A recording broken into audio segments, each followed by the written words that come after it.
દેવશયની એકાદશીના દિવસે ચાતુર્માસ વ્રતનો આરંભ થતો હોવાથી સાધુ સંતોના તપસ્વી ગણ એક જ જગ્યા પર રહીને તપ સાધનાના પ્રવચન કરતા હોય છે.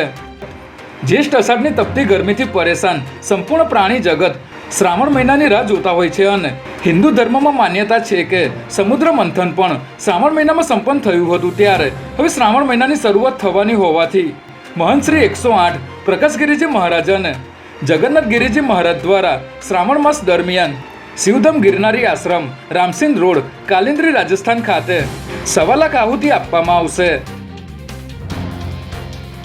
મ્યુનિસિપલ કોર્પોરેશન દ્વારા અમદાવાદના ઓઢવ વિસ્તારમાં આવેલ શિવમ આવાસ યોજનાના 1300 જેટલા મકાનો કરોડો રૂપિયાના ખર્ચે બનાવવામાં આવ્યા છે, જેમાં મોટો ભ્રષ્ટાચાર થયો હોવાના આક્ષેપ સાથેના બેનરો મ્યુનિસિપલ કોર્પોરેશનની પૂર્વ ઝોનની ઓફિસે લગાવવામાં આવ્યા છે. આ આવાસ યોજનામાં રહેતા લોકોનો આક્ષેપ છે કે મકાનો ખૂબ જ નાના બનાવવામાં આવ્યા છે અને પેવર બ્લોક નાખવામાં પણ કૌભાંડ કરાયાનો આક્ષેપ કરવામાં આવ્યો છે.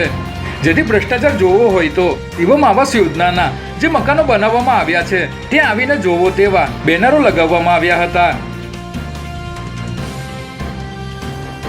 નીટ પેપર લીક મામલે સુપ્રીમ કોર્ટે આજે અંતિમ ચુકાદો આપી દીધો છે, જેમાં સીજેઆઈ ચંદ્રચૂડે કહ્યું હતું કે પેપર લીક વ્યાપક સ્તરે થયું નથી અને પેપર લીકની અસર હજારીબાગ અને પટના સુધી જ મર્યાદિત છે, જેથી હવે નીટની પરીક્ષા ફરીથી નહીં યોજાય. સાથે સુપ્રીમ કોર્ટે કહ્યું છે કે હવે કોઈને તકલીફ હોય તો તેઓ તેમના રાજ્યની હાઈકોર્ટમાં અપીલ કરી શકે છે અને પેપર લીક થતું રોકવા માટે સ્ટોરેજ માટે એસઓપી તૈયાર કરવાની જવાબદારી સરકાર અને એનટીએની હોવાનું જણાવ્યું હતું.